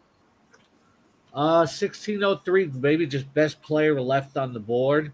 And right now I do have DeAndre Swift, who I believe is going to be ticketed for a big year. So I'm going to take the rookie running back that's going to back him up just in case, because I think he could be a goal line guy and maybe go ahead of Roschon Johnson there. Mm-hmm. So Johnson ends up going in the 14th round, Scott. I'm kind of curious if Johnson would have been there. If you had your choice between Johnson and Monangai, would you have still have picked Monangai? Yeah, because again, you guys know this is high stakes. You got to go with upside. Roschon Johnson doesn't have any fantasy upside. Monangai does. So every time I get into a best ball, like this, you really got to swing for the fences. So I know some people didn't like my Cedric Tillman pick in the 10th round in the chat room, and I appreciate them commenting, good or bad. But, to me, he had the most upside of any player I wanted at that point. And, you just got to tune out what people say, although you respect it. Scott Engel, who had a former top 20 overall finish in Pros versus Joes in 2023, looking for bigger and better things here this season. And you talk about upside. Well, there's some upside with this Washington connection that you had drafted in the 3rd round here. You end up getting McLaurin at the 310. You pair him with Jaden Daniels at the 403. Scott, was that part of the thought process? Like, I'm going to get McLaurin here, and I'm going to grab Daniels on the turn to get this stack going right away. Was that what you were thinking? I wasn't actively thinking this because any good drafter and everybody here, and especially in the chat room, good drafters, you have to go with the flow. I wanted McLaurin. There are some people down on McLaurin. It doesn't make sense to me. He's coming off his best season, playing his with the best quarterback of his career. And I said, look, I know I never get sniped, okay, because I'm always ready with like 3 or 4 guys. So I never say, oh, you took my guy, because I got 4 or 5 of them sitting there. And so I said, if Daniels is there when I come around, I'm going to take him because the top 2 quarterbacks are already gone. And if I can walk myself into a connection there, I will. If it doesn't happen, I'll pivot to another direction.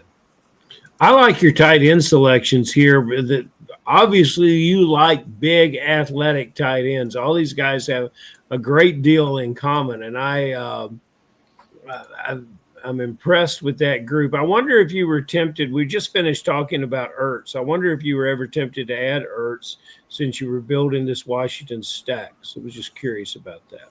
Not really, because at this point, I appreciate your comment. Knowing the good reputation you have. Well, Zach Ertz, there's not upside to me.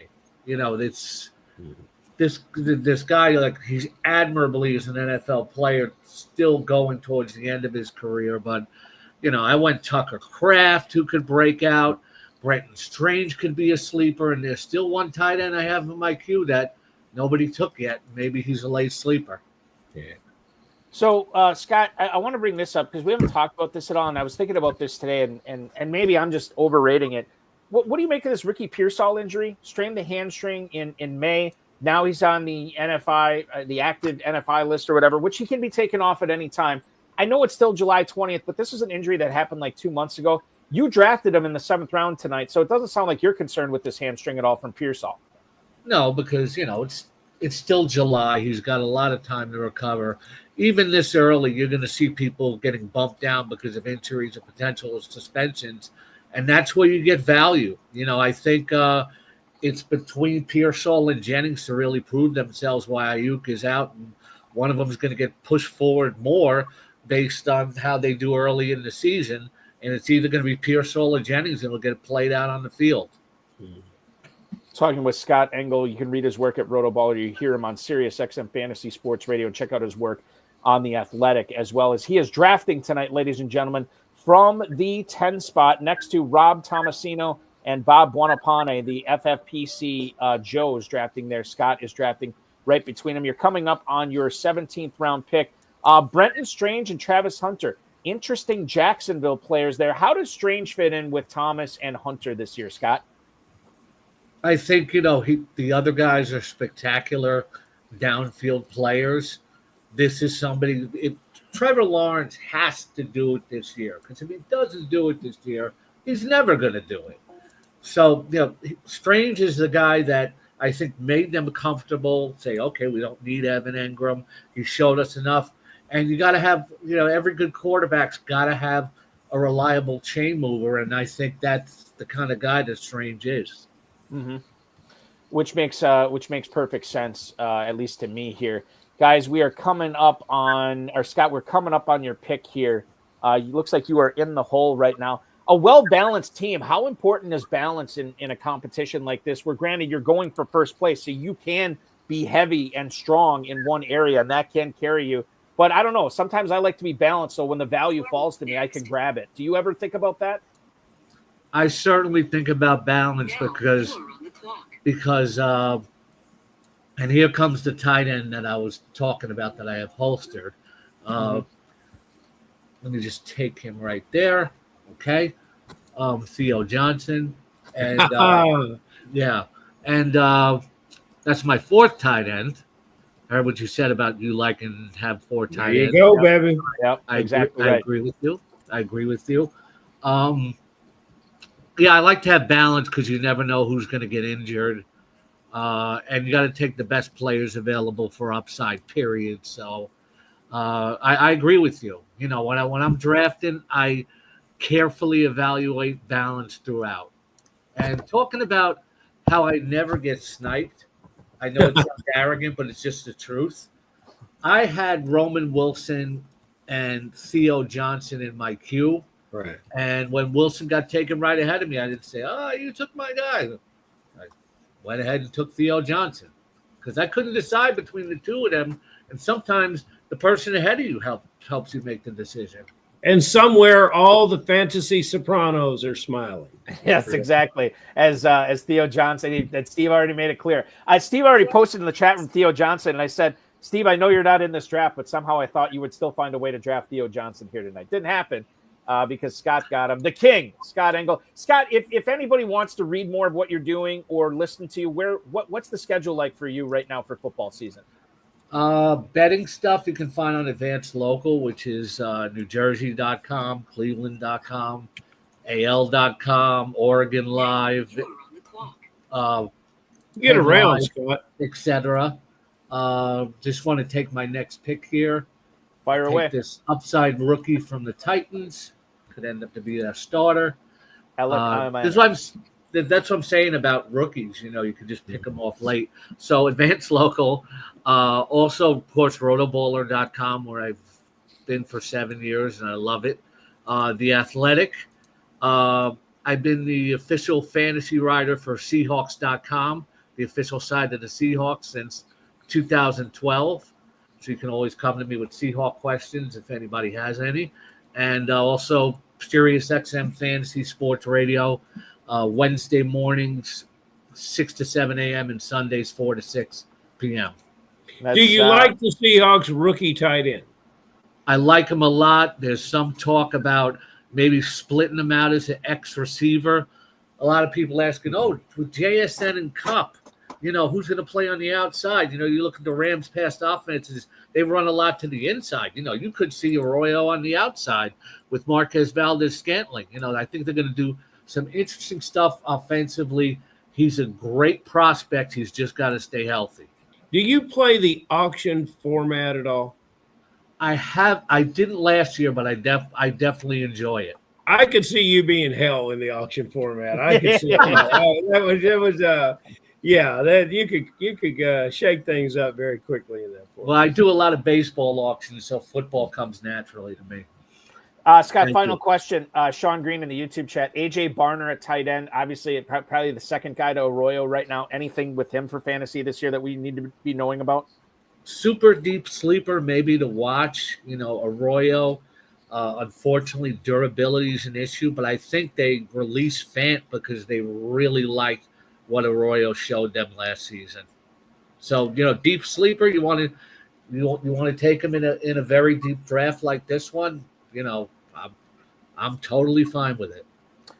We are always totally fine with any advice, fantasy, betting, whatever, from Scott, the King Engel, the King of Queens of New York, joining us tonight here. Yeah, calling Scott, from Queens, actually. There you go. Absolutely. Yeah.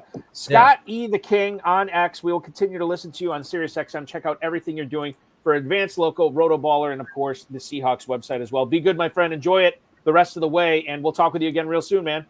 Thank you for having me. I'll be in FFPC Dynasty player probably for the next 70 years. Awesome. Thank you so much, Scott. We appreciate that. That is Scott Engel, the King from RotoBaller tonight. Guys, I want to get into one final guest here tonight. And did we save the best for last? I'm not going to rank him, but I'm just going to tell you that this guy has won 162 FFPC leagues over the course of his career. That is 1, that is 6, that is 2. I've done a few shows with him over the years. A really talented guy, a really smart guy, and he's going to class up the joint for the last couple rounds here. Ladies and gentlemen, please welcome in, drafting from the 3 spot tonight, the one, the only, the pride of Canada, Joe Van Gogh. Joe, welcome in tonight, man. Hey, thanks for having me, guys. Great to be here. This is exciting to have you on always, and we get you when you're on the clock here to tell us what you're doing. Yeah, I guess so. I'm between a couple wide receivers here, so I'm just gonna rip it on one of these 3 guys. Double check if there's a stack available. There is not, so we're on the clock. We're on live. Let's take De'Ami Brown. I love that pick. Yeah, I've been drafting De'Ami Brown a lot in best balls this year. I think he's an underrated player for sure. We'll talk about him in a second, Joe. Let's wide scope your team so far. You end up going with Barkley at the 3. Obviously, a hotly contested offense that we talked about tonight were the Philadelphia Eagles. You show no fear, which is, I think, the way to draft. In drafting Barkley at the 3, the workload concerns, but you also realize that this could be a potential league winner even at the 103 tonight. How difficult of a decision was it to say, I'm going to take Barkley over Bijan Robinson here? Yeah, that was actually a tough decision, but in the end, I had to stick to what I think is most likely. And I just think the Eagles are going to likely win, between like 12 and 15 games, and they're going to be a dominant force again. Offensive line is strong. Saquon Barkley doesn't look like he's lost any steps. So I'm, of course, banking on him being healthy, but I think you could point at most running backs in this range, and if they get hurt, you're going to be in trouble regardless. So I'm going to go with Saquon Barkley there. Joe, your first running back, obviously Barkley. Your second one was Breece Hall, and we've seen a bit of bounce back in ADP with Breece Hall lately. Can you talk a little bit about what you see happening in New York this year? Is it Occam's razor, sort of like how you described? Like, most obvious answer is Hall leading them in touches, leading them in carries, and Isaiah Davis and Braylon Allen are sort of afterthoughts. What kind of a year is Breece Hall in for in 2025 with a new head coach, offensive coordinator, and quarterback?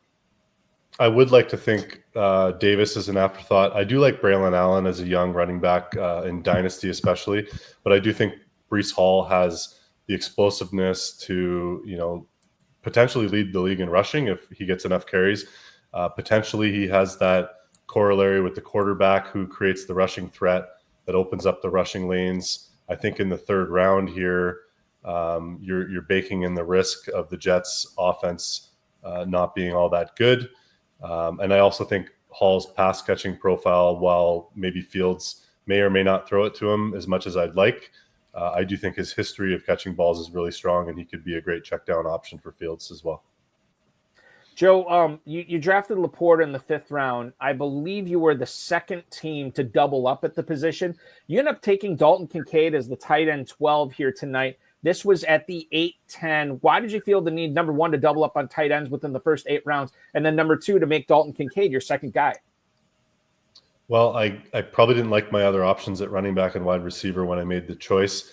I do like Dalton Kincaid, given that I don't see a whole lot other real threats in Buffalo. I think Kincaid has room to improve. I think he was hurt last year, and he does have the profile to potentially take a big step forward. He was being drafted in, I think, the second, third round last year, like really high.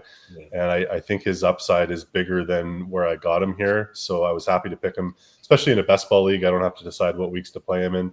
I do think the Bills are going to run the ball a lot, and that'll be problematic for Kincaid, but I think that's priced in here. There's nowhere to go but up, and you're right. It's priced in there. I couldn't get any worse than last year. Yeah, that's right. You're dead right, man. Dead right. The proverbial dead cat bounced. Joe Van Gogh will come here. Joe, the first 9 rounds you were sans quarterback. At the point you drafted Fields in the 10th round here at the 10-10, had you made up your mind like, okay, I'm drafting Fields here, I'm going to get at least 2 more guys? I do lean late round quarterback. Once we got to the 10th, I have a bit of a bias towards Fields. I've been a big fan of his in Dynasty. I had too much of him. Unfortunately, his value dropped, but he's had a bounce back, obviously signing with the Jets and having at least hopefully a 1-year window to reprove himself. He's proven to be a great fantasy asset, not a great real life quarterback asset, but I'm hoping he can figure that out.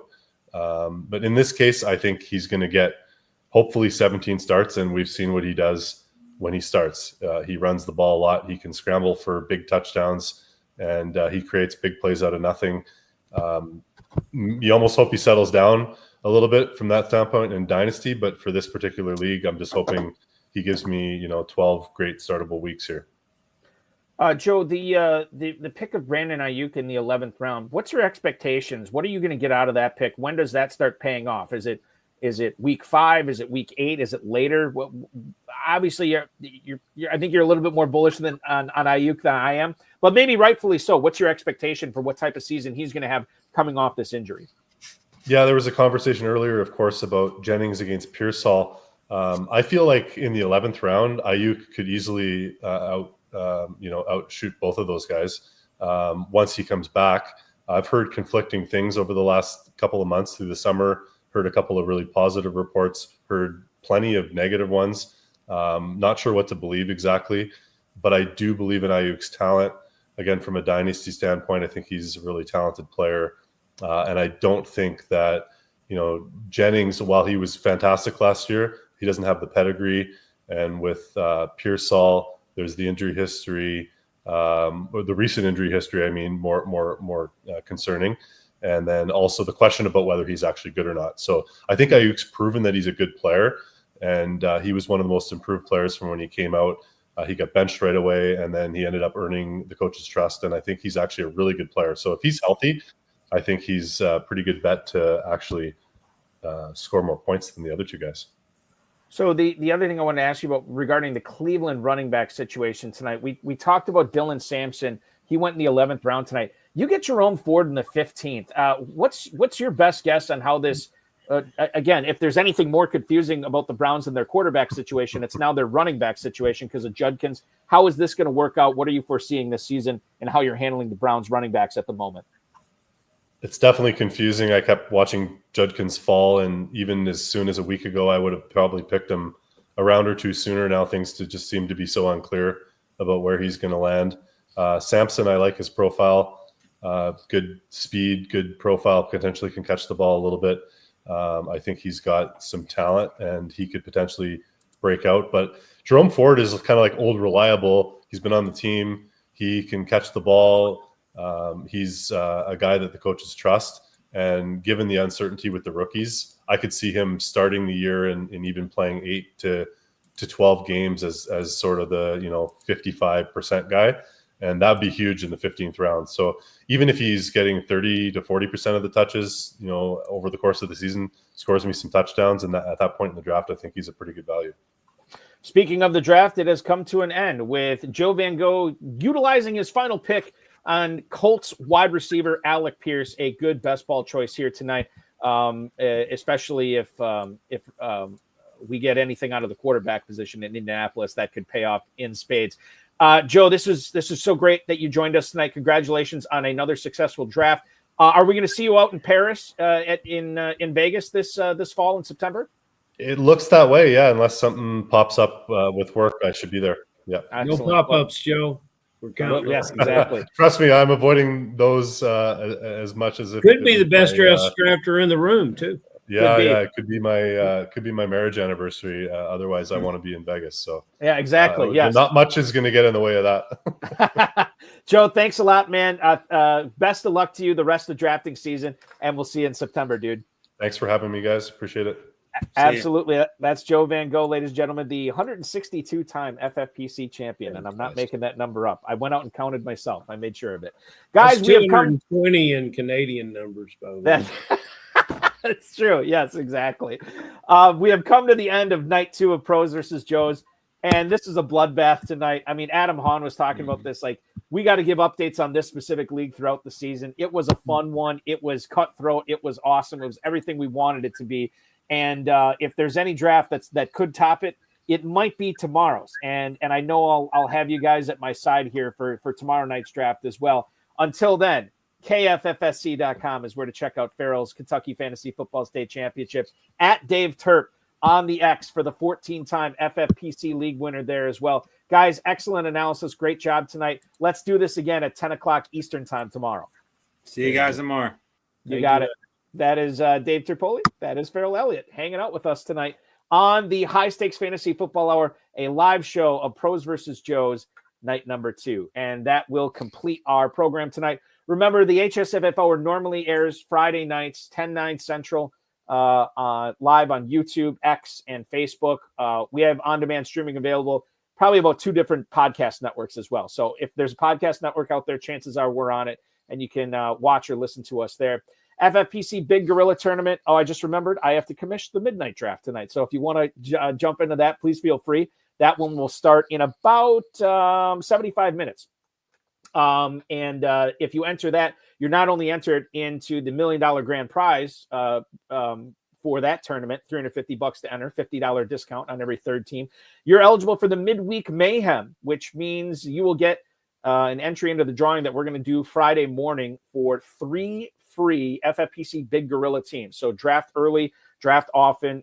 It starts tonight. It goes through Thursday. You'll be eligible for that drawing if you draft in the FFPC Big Gorilla. Of course, the 7 Bananas promo live as well. If you want to win a free Jungle Safari for 4, you don't even have to be a good drafter. Just enter it. And if you keep getting that 7 pick multiple times in a row, we're going to hook you up with free teams and potentially a Jungle Safari. FFPC Main Event as well. The early draft slot deadline is July 27th. That's a week from yesterday. Get your team squared away by then, and you'll have your draft slot by August 3rd. That's potentially a full month plus to prep for where you're going to be drafting out in Paris or live from the comfort of your own home. FFPC Best Ball and Superflex Best Ball tournaments live at myffpc.com. Dynasty startups as well. Steven Yergalos posted when we had Joe Van Gogh on that Joe's pretty much in all his Dynasty leagues on the FFPC and says he's a really tough customer when it comes to winning leagues. You can compete against those guys for as little as $100. You can compete against them for $5,000, depending upon what entry fee you want to pay. 2,000 plus leagues in 15 years. None have ever folded. Check it out at myffpc.com. Remember to like this video, subscribe to the channel, comment on the video, share it with your friends, share it with your enemies, and get notified each and every time we go live. I want to thank so many people tonight. Andrew Cooper, Rob Thomasino, Greg Link, Scott Engel, Joe Van Gogh for popping on while they were drafting tonight. Obviously, I want to thank Darren Armani for throwing this together at Fantasy Mojo on X, fantasymojo.com. He is the godfather of the PVJ, and if you play in the FFPC, you want a subscription to his website with all the tools he has there. I want to thank Farrell Elliott, Dave Turpoli, the FFPC, our producer and mutual friend Rob, audio engineer, my best friend Bryce, and of course, most of all our listeners, all our viewers tonight. Coming up tomorrow, we will go 1 hour later. This is a 10 o'clock Eastern start. The Joes will feature Drew and Josh Maselli, John Zaleski, Rob Vieira, another really talented drafter. Go Bills is drafting, Nick Costantino and Sean Stutzman, Ben and Randall Hook, and of course, Dan Amato. That is a really, really strong class of Joes drafting tomorrow. The pros are going to have their work cut out for them, but a lot of these guys are pretty talented in their own right. Mike Shope and Adam Krautwurst from the Deep End Fantasy Football Podcast. John Daigle is going to be drafting tomorrow night as well. Stacey Perez from Fantasy and Frames. I've drafted against her. It's no picnic. She's not going to make it fun for anybody tomorrow because she's going to put together a really good team. Dwayne McFarland, speaking of guys who got their starts with the FFPC, really talented drafter. He's now with Fantasy Life. He'll be drafting tomorrow. Sean Siegel and Ben Gretsch from the Stealing Bananas podcast. RotoViz, and of course, yards per catch, stealing signals, they'll be drafting. And then the final pro, one of the more decorated ones in Pros versus Joe's history, my former Scott Fishbowl partner, Matt Schauf from Draft Sharks. Tonight was a bloodbath. Tomorrow night, it's going to be cutthroat as all get out. So check that out. Tomorrow night, we go live on this channel at 10 p.m. Eastern. Thank you so much for watching, everybody. Really appreciate each and every one of you. And we will talk with you again tomorrow at 10 p.m. Eastern time. Your week continues now.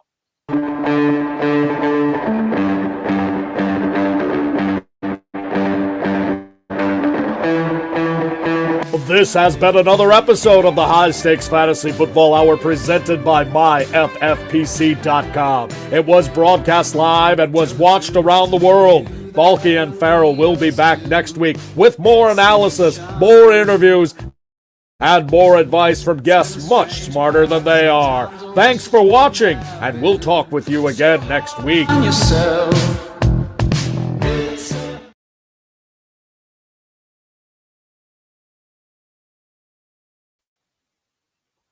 Want to make everybody aware, too, there are 4 spots left in that Midnight Big Gorilla. So if you want to draft for $1 million tonight and be entered in that Midweek Mayhem giveaway, now is the time to jump in. Just 4 spots available. Draft starts 69 minutes from now. I'll see you in the draft chat tonight for the Big Gorilla if you do join that. Otherwise, I'll see you all on YouTube tomorrow at 10 p.m. Eastern time for PVJ number 3.